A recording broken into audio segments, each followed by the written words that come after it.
Isang pinagpalang araw, mga kapanalig ko kay Kristo. This is the day that the Lord, that Jesus has made. Let us rejoice. Yes, let us rejoice. Yes, let us rejoice and be glad in it. Ano lagi dapat natin tatandaan? God is forever. Yes, is forever. Yes, forever in control. Forever in control. Sabihin niyo ako mga kapanalig, Lord Jesus, we love you so much. Teach us to love you more. Sabihin niyo ako sa dasal na Holy Spirit. Holy Spirit, I accept your invitation to love your words, to embrace your words, and to walk in total obedience to your words. In Jesus' name, Amen. Papuri sa Panginoon. Yes, papuri sa Panginoong Jesus na talagang in control at mahal na mahal na mahal na mahal niya tayo. Minahal niya tayo. Kaya talagang minahal niya tayong una, kaya mahalin din natin siya ng todo-todo. Agree guys?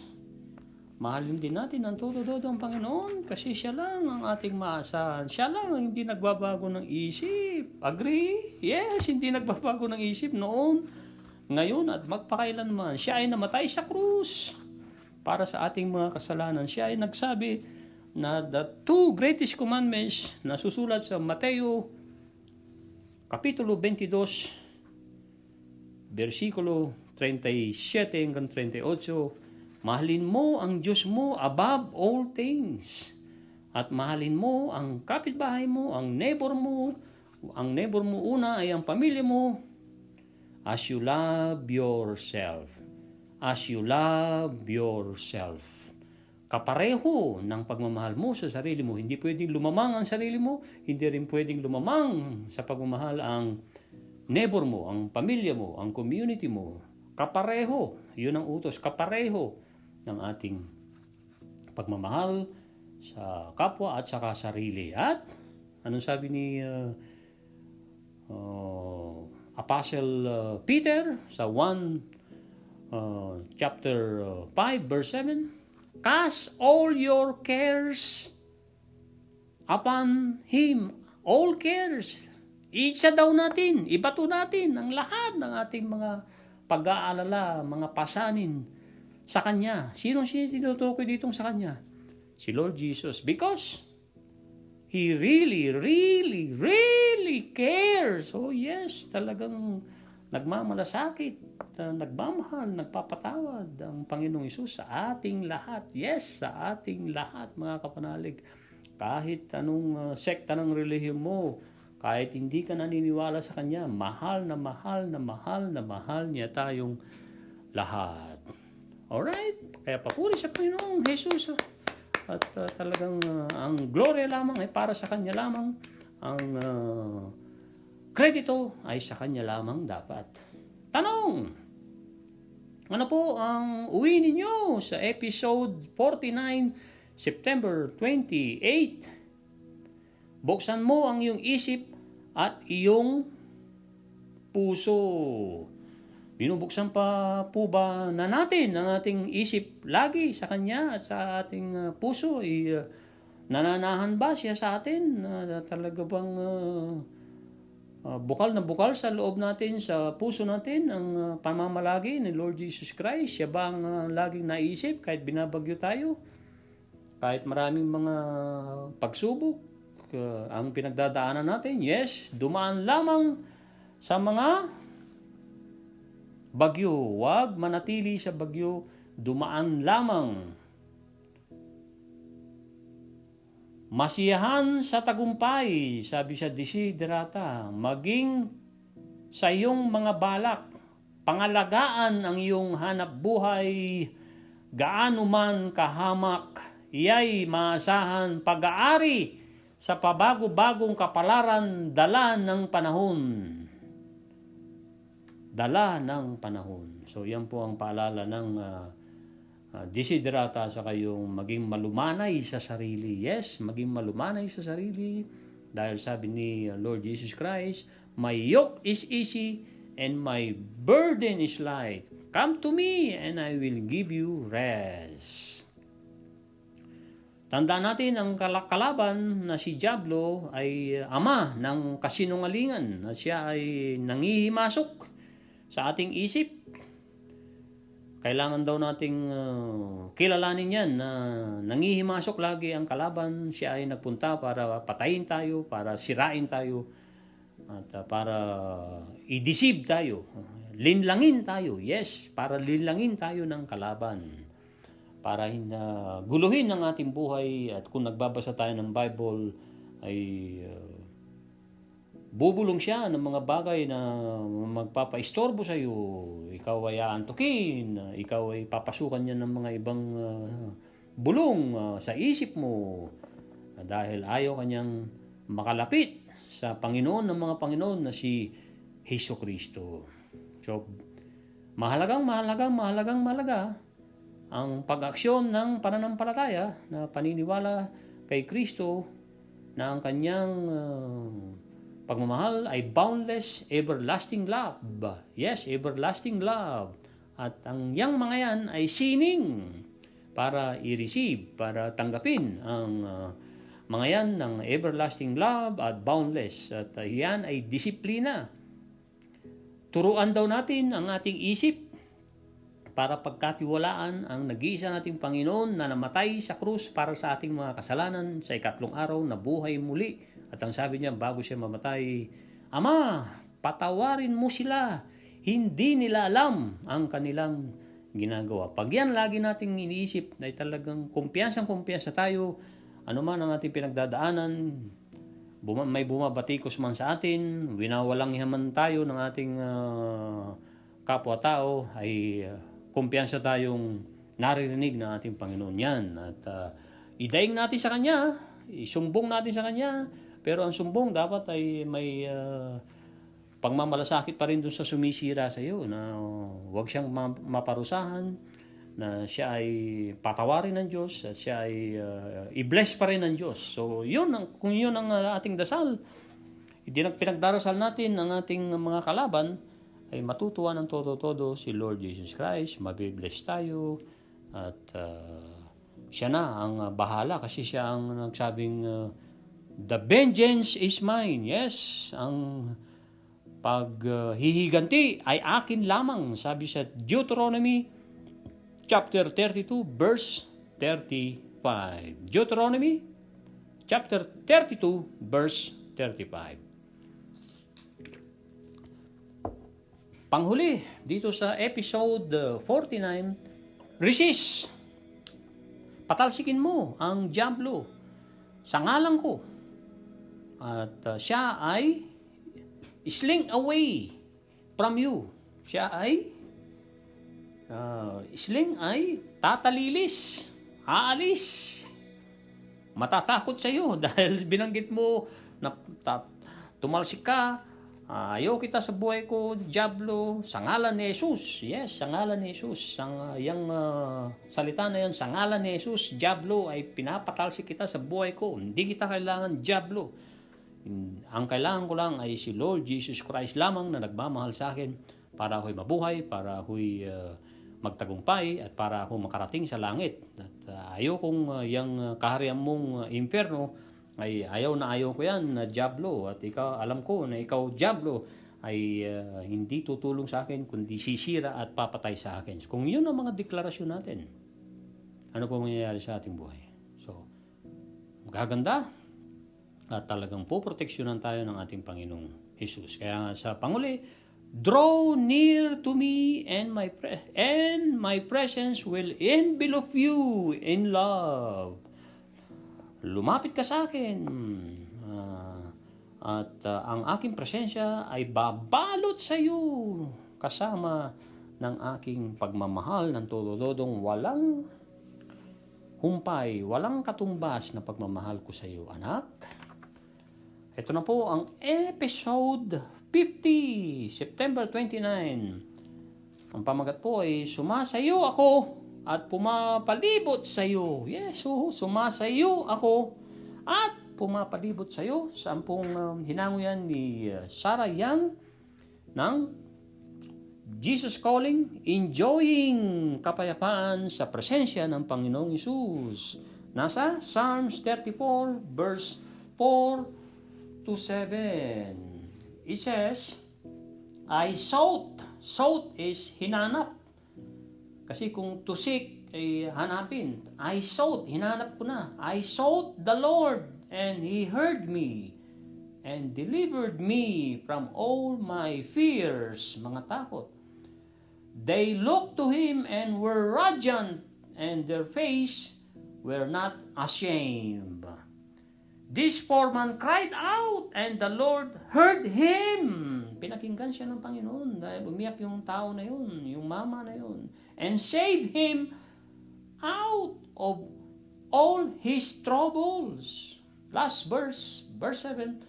The angel of the Lord encamps all around those who fear Him and delivered them. Ang encamps ay mga kampo. And then, 10 ibang nasusulat ang babasahin nating Jesus message sa ating lahat ay nasa 2 Peter chapter 1 verse 16 to 17. 2 Peter verse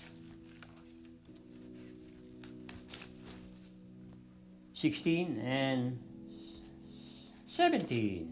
2 Peter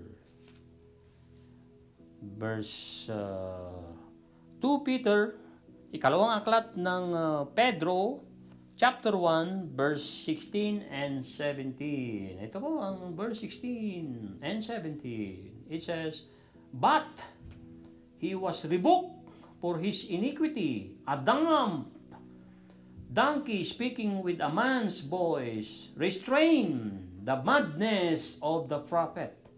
These are wells without water, clouds, air, or clouds carried by a tempest, for whom is reserved the blackness of darkness forever. And then, ang sumunod po ay John 17:3. John 17:3.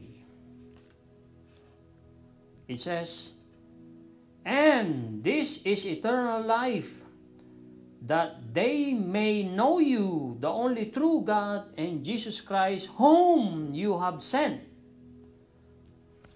And then, panghuling Bible verse for today, na mensahe ng ating Panginoong Hesus, ay nasa Psalms 139, verse 14. 139 verse 14. Oh, napakagandang pagnilay-nilayan po ito. Diniklara lagi ni King David ito. So, para sa atin lahat itong sinulat ni King David sa lahat ng Psalms, especially for today, chapter 139 verse 14. You formed me by inward parts. You covered me in my mother's womb. I will praise you, for I am fearfully and wonderfully made. Marvelous are your works, and that my soul knows very well. Ikaw ay aking sinasamba, hinahangaan, kasi ginawa mo kung walang takot. At wonderfully ay kamangha-mangha. At alam na alam ko yan. Alam na alam ko yan at ng aking kaluluwa. Papuri sa Panginoon.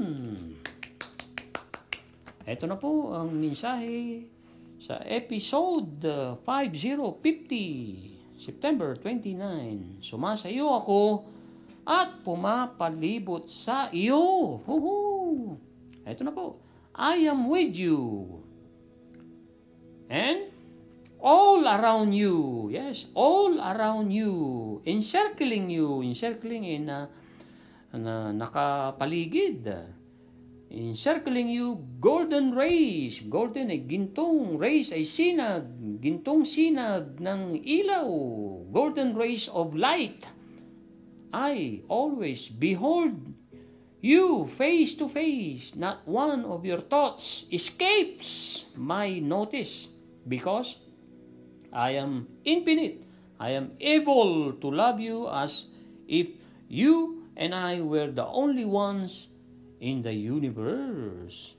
Walk with me in intimate love steps, but do not lose sight of my majesty. I desire to be your closet friends, yet I am also your sovereign Lord. Sovereign ay soberano sa Tagalog, or pinakadakila. Yes, pinakadakila. Ang sovereign Lord, pinakadakilang Panginoon. I created your brain with capacity to know me as a friend. Tandaan po natin yan.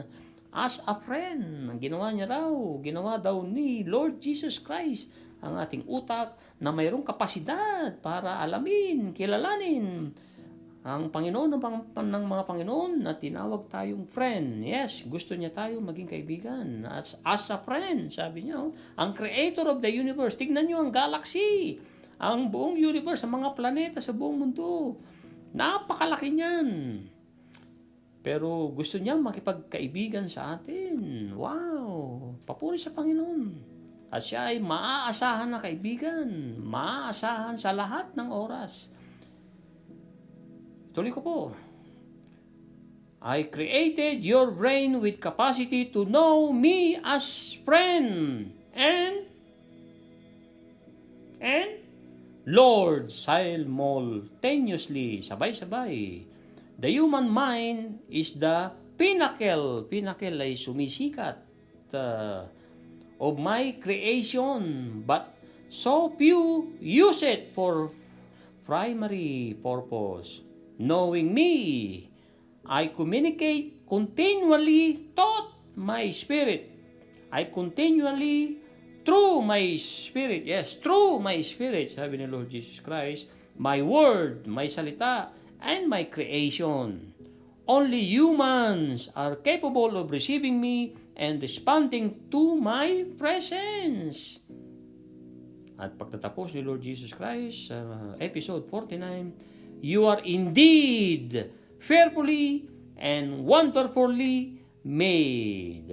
Indeed ay talagang-talaga na ikaw ay ginawa ko, anak, na walang takot. Yung walang takot makibaka sa buhay, walang takot na gawin ang mga mabubuti. Yes, walang takot na gawin ang mga mabubuti, pero takot tayo sa Panginoon dahil mahal natin siya. Ang revere, we should revere God, we should give the respect ng todo-todo na walang kapantay na respeto sa ating Panginoon. So, you are indeed fearfully and wonderfully made, anak.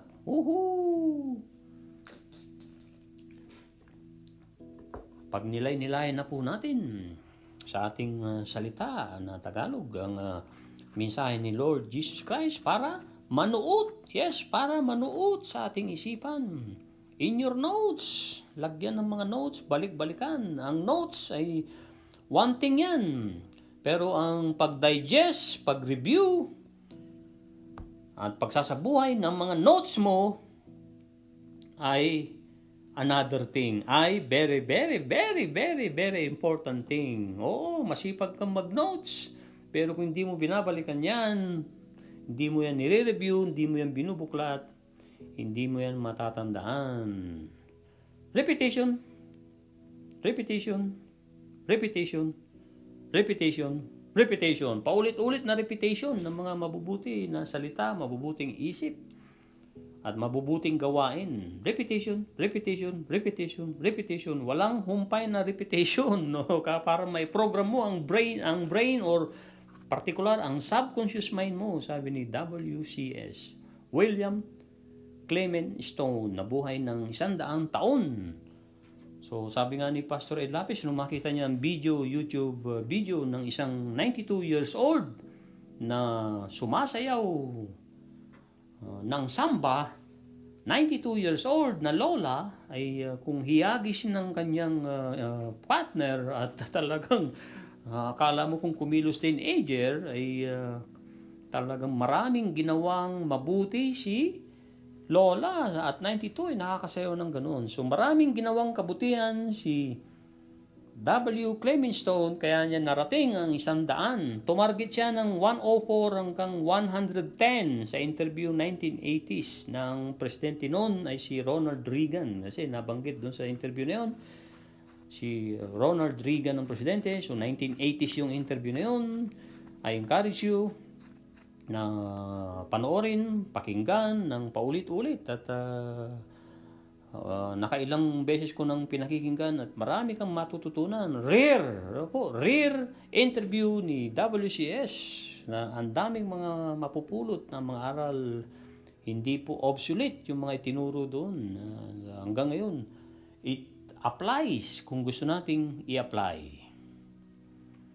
So, sumasayo ako at pumapalibot sa iyo, anak, na nakapaligid sa iyo ng gintong sinag na ilaw, gintong sinag na ilaw, gintong sinag na ilaw. Wala, ibig sabihin, walang kapantay na sinag na ilaw. Dahil ang ating Panginoon ay siya ang ilaw, siya ang katotohanan, siya ang buhay. Walang makakarating sa Ama kung hindi dadaan sa Kanya. Deklarasyon niya yan nung sinabi niya yan, susulat sa John chapter 14 verse 6. Dapat tandaan lagi natin yan at lagi nating iisipin yan para makarating tayo sa langit. Dahil gustong-gusto niya tayo makarating sa langit, pero with active participation. Yung active participation affects dramatically our success conscious. Kaya pag mabubuti ang ginagawa mo, ay nakaka-apekto yan ng mabuti din sa iyong utak, sa iyong isip. Pero pagka negatibo naman ang ginagawa mo, ay nakaka-apektong negatibo. Di ba? It's a law of cause and effect. Cause ay galing sa thoughts, sa subconscious mind. Effect ay yung resulta. Kung may nakakaligtaan laging basura sa iyong pwesto na hindi mo na natatanggal, hindi mo na kukolek, which is isa yan sa aming duties sa RSC cleaning, na kumulekta ng basura sa bawat opisina na nililinis natin, na hindi mo nalilinis siya, hindi mo natatanggal yan, ay hindi ka nagdo-double check. Yes, at or hindi mo tinitignan or binibisita ang lahat ng opisina. Nilalaktawan mo kapanalig. So dapat walang laktaw. Dapat gawin pa rin ang mabuti. Bakit? Bakit? Kasi do the right thing because it is a right thing to do. Yes, it is a right thing to do. Na nakakapekto sa iyong isip at nakaka-impluwensya yan. Ano man ang gawin natin, ay nakaka-apekto yan. Ano man ang iisipin at gagawin, ay nakaka-apekto yan sa kapwa natin. Kung negatibo na isip, nakaka-apekto yan ng negatibo sa ating kapwa. Kung positibong isip, pagmamahal, pagpapatawad na isip, ay yan din ang bunga niyan. Kung ano yung puno, yun ang bunga. Ako'y laging nandyan sa face to face. Opo, face to face. At hindi ng kahit na isang mga isip mo ay tumatakas. May notice. Yes, walang nakakatakas sa iyong isip, anak. Sabi niya rito. Yes, lahat ng isip natin alam niya at alam niya ang nakalagay sa ating puso. Yan, mapipake natin. Yes, mapipake natin ang nilalaman nating puso sa ating kapwa. Halimbawa, pinatatawad na kita, naka-smile ka, pero nasa puso mo, hindi pa rin, alam na alam ng Diyos yan. Siya lang ang nakakaalam ng ating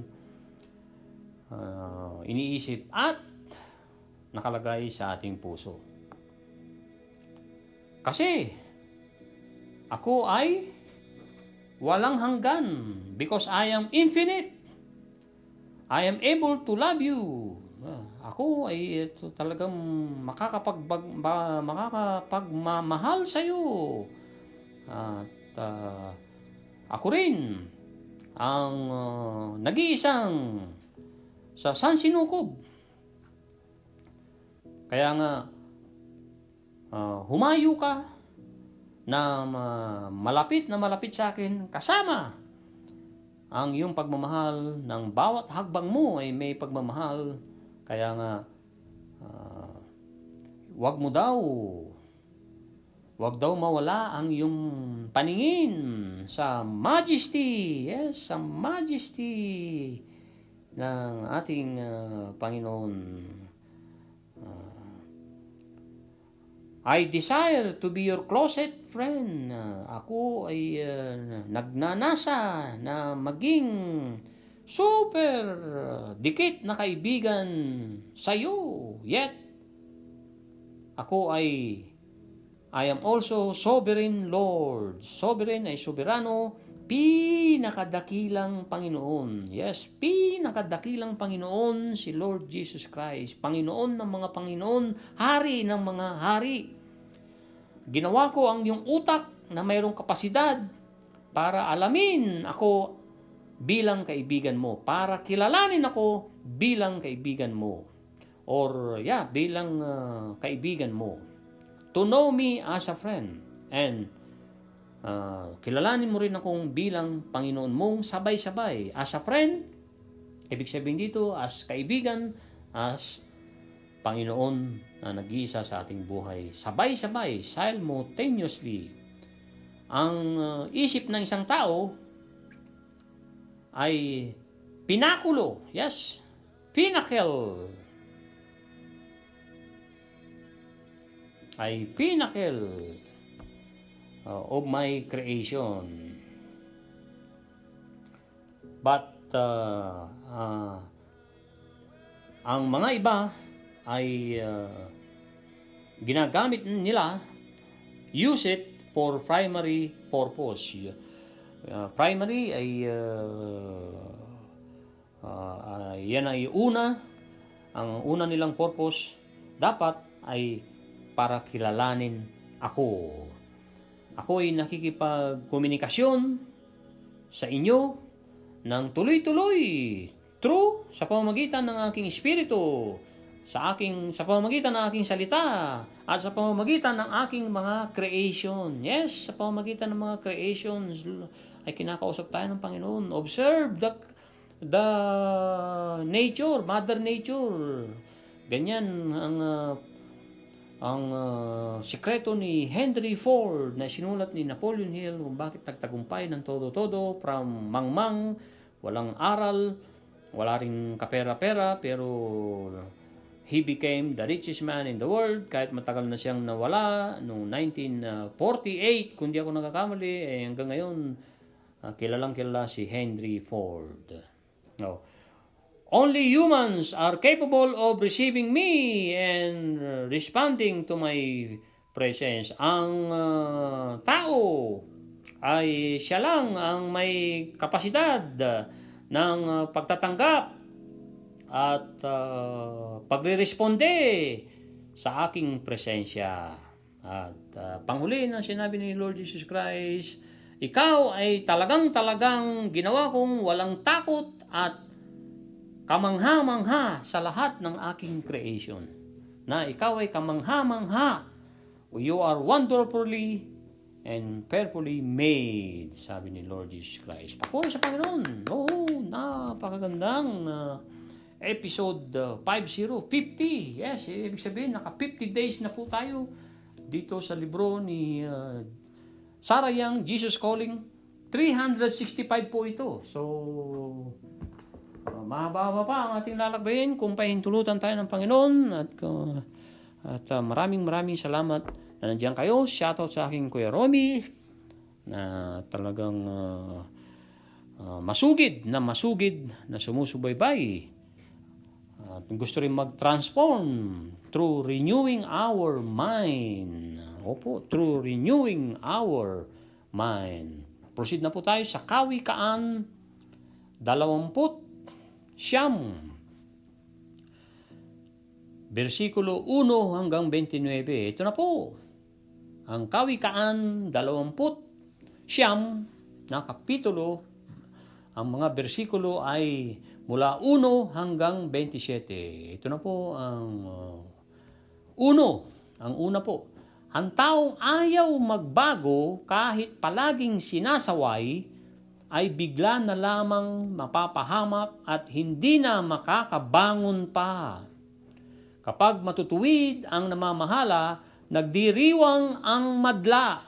Ngunit kapag ang nangunguna ay masama, sila'y lumuluha. Ang naghahangad ng karunungan ay nagdudulot ng tuwa sa magulang. Ang nakikisama sa babaeng bayaran ay nagwawaldas ng kayamanan. Kapag ang layunin ng hari ay katarungan, pinatatatag niya ang kanyang kaharian. Ngunit kapag ang layunin niya ay humingi ng suhol, winawasak niya ang kanyang kaharian. Ang taong nagkukunwaring pumupuri sa kanyang kapwa ay may pinaplanong masama. Ang taong masama ay mahuhuli sa sarili niyang kasalanan. Ngunit ang matuwid ay aawit ng may kagalakan. Kinikilala ng taong matuwid ang karapatan ng mahihirap, ngunit hindi ito maunawaan ng taong masama. Ang mga taong nangungutya ay nagpapasimula ng gulo sa mga bayan, ngunit ang matatalino ang nagpapatigil nito. Nagpapahinto. Kapag hiniabla ng marunong ang hangal ay wala ring kahihinatnan. Dahil hindi titigil ang hangal sa pagdadaldal at panunuya. Kinamumuhian at gustong patayin ng mamamatay tao ang mga taong namumuhay ng matuwid at walang kapintasan. Ang taong hangal ay hindi makakapagpigil sa kanyang galit, ngunit ang taong marunong ay nakakapagpigil ng kanyang sarili. Kapag ang pinuno ay naniniwala sa kasinungalingan, lahat ng lingkod niya ay mabubuyo sa kasamaan. Ang mahirap at ang mapang-api ay parehong binibigyan ng Panginoon ng paningin.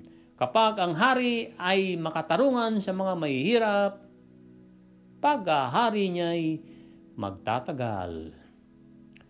Ang pagpalo sa bata upang siya ay ituwid ay makakapagturo sa kanya ng karunungan. Ngunit kung pababayaan lang siya, makakapagbigay siya ng kahihiyan sa kanyang magulang. Pag nilay-nilayan po yan, versikulo 15 sa kapitulo 20 sa Kawikaan po. Proverbs, ito na po ang verse 16, versikulo 16. Sa tulong ng banal na Espiritu, kapag masama ang namumuno, nadadagdagan ang kasamaan, ngunit sila ay mapapahamak at makikita ito ng mga matutuwid. Disiplinahin mo ang iyong anak at bibigyan kanya ng kapayapaan at kaligayahan. Kapag tinatanggihan ng isang bansa ang turo at gabay ng Diyos, wala itong kapayapaan. Mapalad ang mga taong sumusunod sa turo ng Diyos. May mga utusan na hindi mo matuturuan sa pamamagitan lamang ng salita, sapagkat kahit naunawaan kanila, hindi sila nakikinig. Totoong-totoo po yan.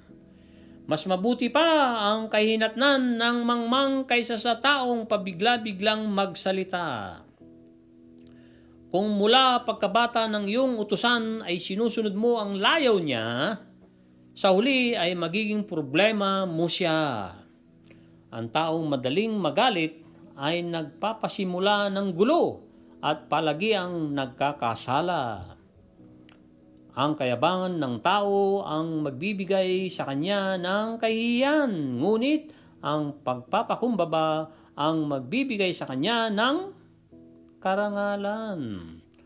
Ang taong nakikipagsabwatan sa magnanakaw ay pinapahamak ang kanyang sarili kahit na sumpain siya na magsabi ng totoo.